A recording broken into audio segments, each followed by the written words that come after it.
Olá, sejam todos mais uma vez muito bem-vindos aos nossos cursos preparatórios de língua portuguesa. Eu sou o professor Daniel Vícola e começamos agora o nosso módulo referente aos verbos.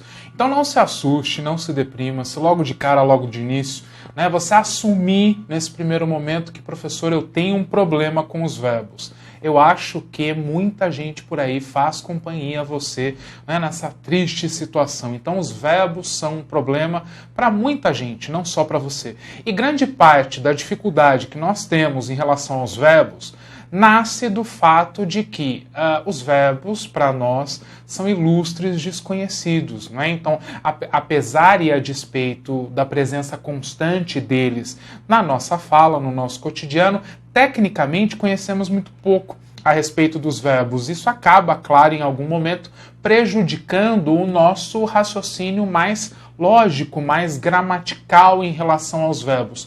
De início e para começo da nossa conversa, eu quero que você, desde esse primeiro momento, vá se refamiliarizando aos verbos. Vamos aprender a conhecer os verbos novamente. O que eu quero dizer com isso? Quero dizer para você dar uma segunda oportunidade aos verbos, para que você aprenda que, entendendo o funcionamento dessa classe de palavras que é tão importante, ela não tem nada de tão complicado ou nada de tão cabeluda, tão obscura. Basta você entender desde o início aqui quem são os verbos, como funcionam, quais as suas flexões, para que você consiga aí no geral, ao todo, depois de percorrer todo o caminho aqui conosco, entender e conseguir praticar, conseguir obter nas suas provas um melhor desempenho em relação a este assunto, certo?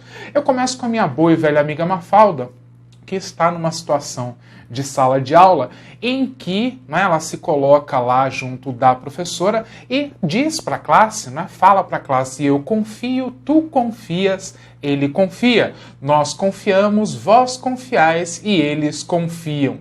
Que bando de ingênuos, não é? Então vejam lá, a pergunta que eu tenho a te fazer sobre a tirinha da Mafalda é a seguinte: você consegue perceber uma estrutura linguística familiar na fala da personagem Mafalda? Há algo aí de velho conhecido seu na fala da Mafalda? Claro que sim, você já passou muitas vezes pelo exaustivo processo de conjugação dos verbos. Por que eu digo exaustivo? Porque aí entra aquele papo que eu estava dizendo no início da nossa aula. Lembra de quando você aprendeu os verbos e a professora passava aquelas tarefas bacanas, de conjugue aí o verbo tal 30 vezes, conjugue o verbo ser mais 30 vezes, errou, faz umas 15 aí de lambuja. Então, é aquela experiência que não nos deixa, muito infelizmente, boas recordações, boas lembranças. Mas você se lembra dessa estrutura, a estrutura de conjugação dos verbos, você se lembra com toda certeza, não é isso? Isso marcou de alguma forma, talvez não positiva, mas marcou de alguma forma o seu processo de escolarização, o seu contato com essa classe de palavras. Bom, falar em verbos é inevitavelmente retomar essa situação aqui. Então você vai recordar aqueles anos escolares em que você ficava lá então preocupado em como fazer o processo de conjugação dos verbos. Como eu disse, vamos começar do início.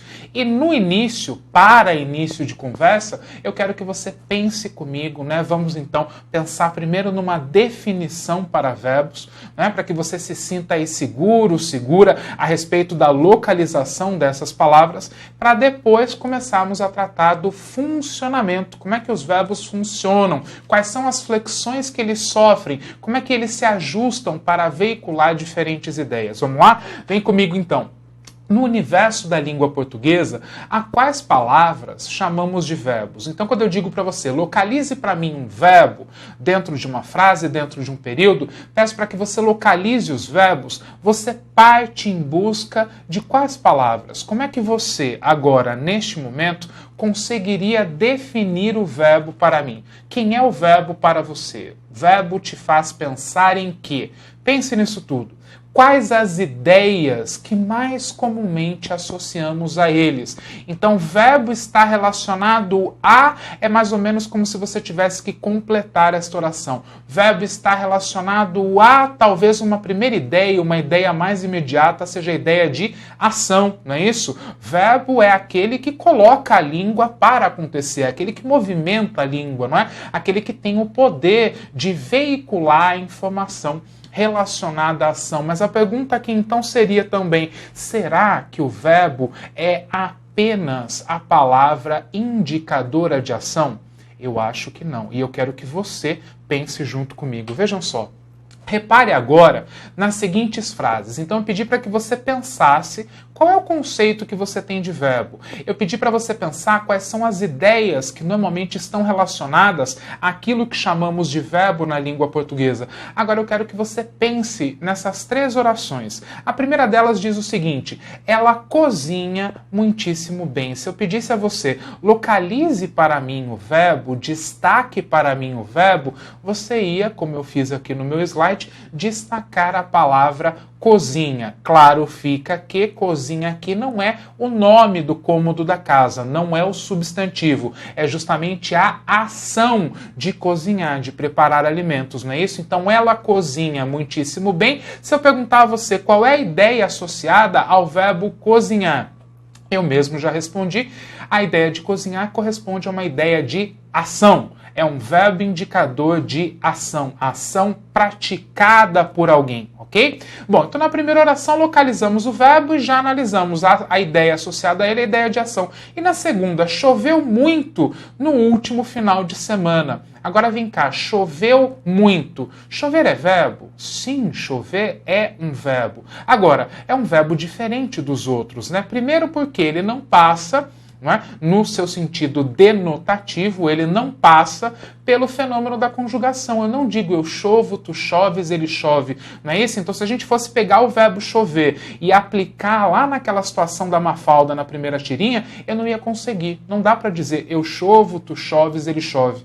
Não é isso? Então, o que acontece com o verbo chover? Ele é de fato um verbo, mas ele é um verbo especial. Mas ele é um verbo, por exemplo, que não comporta qualquer coisa como seu sujeito. Na verdade, né, o verbo chover prescinde de um sujeito. Ele corresponde, sintaticamente falando, justamente àquela noção de verbo chamado impessoal. Verbo ao qual não corresponde nenhum sujeito. São justamente, como é o caso do verbo chover, verbos que indicam, por exemplo, fenômeno meteorológico. Né? Então, choveu é um fenômeno, não um fenômeno natural, é um fenômeno meteorológico. Algumas gramáticas e alguns gramáticos usam a nomenclatura fenômeno da natureza. Eu, particularmente, considero essa nomenclatura um pouco problemática. Por quê? Porque quando eu chamo algo de fenômeno da natureza, você concorda que, se eu for pensar um pouco mais profundamente a este respeito, vou chegar à conclusão de que muitas coisas por aí correspondem a fenômenos da natureza. E eu cheguei a essa conclusão uma vez dando aula para uma 5ª série, eu me lembro muito bem, eu explicando verbos para os meus então alunos, perguntei, alguém pode me dar um exemplo de um fenômeno da natureza? E o menininho levantou a mão, né, e disse assim, a árvore cresce. Uma frase que ilustra um fenômeno da natureza. E como é que você vai dizer para a criança, né, que o raciocínio dela está errado? Porque para ele, dentro do entendimento dele, o fato de uma árvore crescer é um fenômeno da natureza. E não dá para dizer que esse raciocínio está de todo errado, não é isso? Então eu comecei a perceber o problema dessa nomenclatura por aí. Fenômeno da natureza é uma coisa muito ampla. Era preciso encontrar uma nomenclatura que dissesse, né, a ideia associada àquela categoria de verbos de uma maneira mais clara e que desse menos margem, né, a essa amplitude semântica toda. Então, encontrei, pesquisando, né, que os verbos, quando a gramática vai lá e diz fenômenos da natureza, na verdade, esses fenômenos são os fenômenos climáticos, fenômenos meteorológicos, ou seja, nevar, trovejar, ventar, relampear, ok? Verbos que indicam fenômenos relacionados ao clima, como é o caso do verbo chover, que aparece aqui na minha segunda oração, ok? E daí na número 13 eu tenho o seguinte: seu semblante permanecia triste. E olha isso, seu semblante permanecia triste. Normalmente chamamos o verbo permanecer de verbo de estado, né? Agora, verbo de estado não é uma nomenclatura lá muito feliz. Por que não? Porque verbo de estado, diferente do verbo de ação, que comunica de fato uma ação, diferente do verbo que indica fenômeno climático, que realmente indica um fenômeno climático, quando eu digo verbo de estado, ele não indica um estado de verdade. Não é ele próprio quem comunica o estado, ele apenas liga o estado ao seu sujeito, ele apenas liga o seu predicativo ao sujeito. É por isso que na análise sintática, esses verbos que a morfologia chama verbos de estado serão chamados aí de uma forma um pouco mais perspicaz, eu diria, verbos de ligação, porque é isso que eles fazem. Eles conectam o predicativo ao sujeito, tudo bem? Então, a partir de tudo que vimos aqui, chegamos à conclusão de que cozinhar é um verbo que indica ação, chover expressa fenômeno meteorológico e permanecer aponta para um estado. Portanto, a partir deste pequeno exercício, podemos definir o verbo, classe de palavras. Verbo é a palavra capaz de comunicar ação, fenômeno meteorológico ou estado, não é? Sempre atribuindo essa ação, esse estado ou esse fenômeno a um sujeito. Claro, quando for possível. No caso dos verbos que indicam fenômenos meteorológicos, eu não vou conseguir atribuir a um sujeito. Mas, normalmente, verbos de ação e verbos indicadores de estado passam, né, por esse processo, sofrem o processo de conjugação e são, portanto, atribuídos a um sujeito gramatical. Tudo bem? O verbo, portanto, pode expressar essas três ideias. Anote aí, tem em seu material de estudo, né, para que você não esqueça mais. O verbo pode indicar,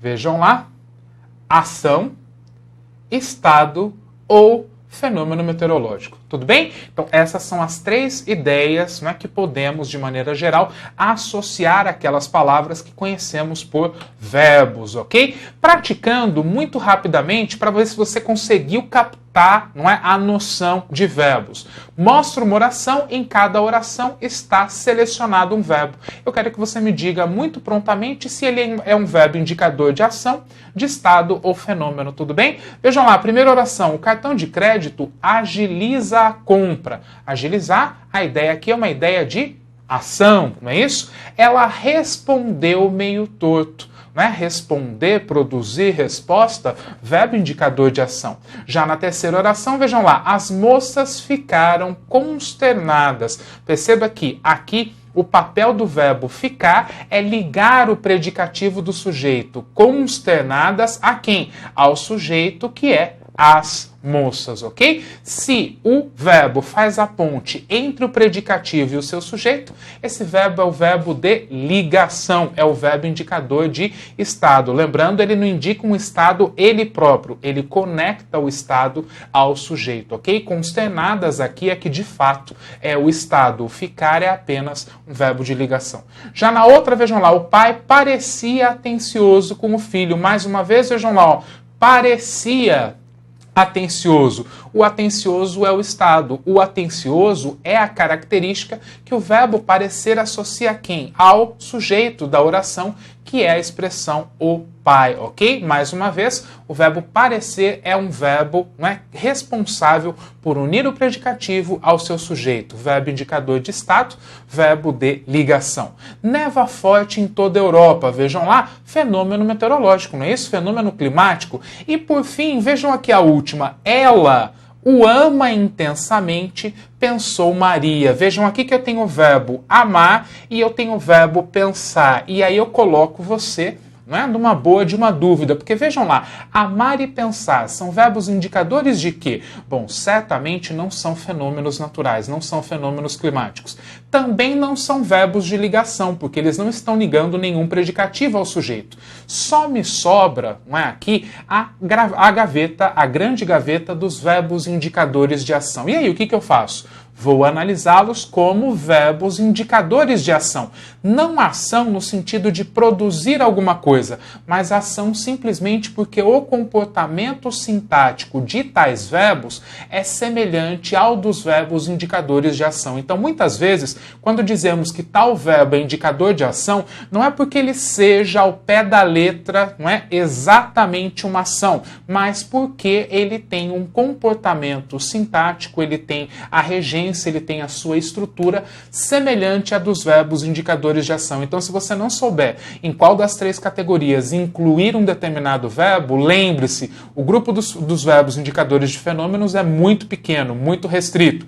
O grupo dos verbos que indicam estado também é um grupo muito seleto, muito pequeno. Portanto, naturalmente, aquela categoria que cresce à exaustão é a categoria dos verbos indicadores de ação. Tudo bem?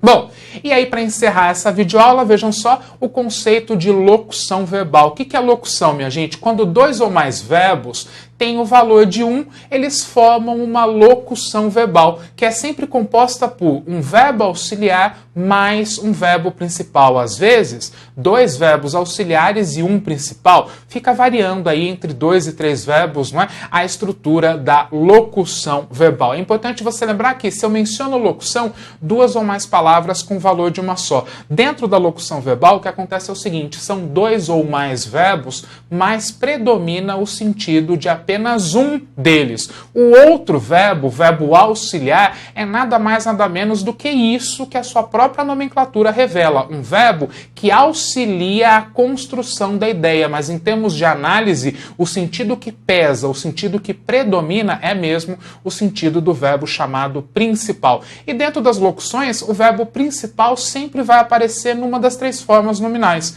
ou no infinitivo, ou no gerúndio, ou no particípio. E quem se flexiona concordando com o sujeito é o verbo auxiliar. Então vejam só, aqui nos meus exemplos, veja o que acontece. Em azul, você vai ter o verbo auxiliar. E o verbo da frente fica sendo o verbo principal, tudo bem? Isso é uma locução. Isso está ficando perigoso. Não é nem estar e nem ficando, é está ficando. Predomina a ideia do ficar, que é o verbo principal. Ela já tinha feito toda a lição. Não é nem ter e nem fazer, é tinha feito. Essa ideia compõe um só bloco semântico. O primeiro verbo, verbo auxiliar. O segundo verbo, verbo principal. E por fim, na terceira e última oração, vejam lá, o peixe estava saltando na água. Não é nem estar e nem saltar, é estava saltando. Esses 2 verbos compõem um único conceito, um único bloco semântico. O primeiro verbo é o verbo auxiliar, o segundo verbo é o verbo principal. Lembrando, olha só, o verbo principal sempre numa forma nominal do verbo. A isso chamamos de locuções verbais, tudo bem? Um grande abraço a você, já estou te esperando na nossa próxima videoaula. Até lá!